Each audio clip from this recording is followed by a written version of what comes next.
राज्यात कोरोनाच्या 33 नव्या रुग्णांची नोंद. 31 मे पर्यंत मुंबईतील एकूण कोरोना रुग्णसंख्या 148 वर.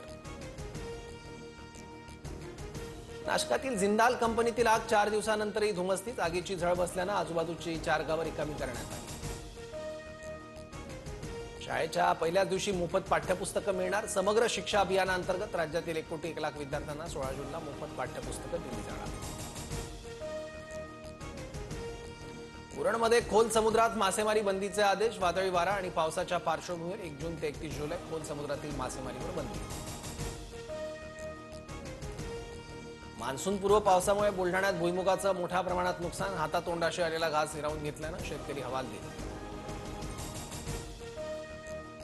मान्सूनपूर्व पावसानं लातूरला झोडपलं. घरात पाणी शिरलं. स्थानिक रहिवाशांमध्ये संताप. नदीकाठच्या गावांना सतर्कतेचा इशारा. मान्सूनपूर्व पावसामुळे ठाणे जिल्ह्यात 107 घरांची पडझड. तर इमारत दुर्घटना, वीज आणि झाडं पडून 15 दिवसात 16 जणांचा मृत्यू.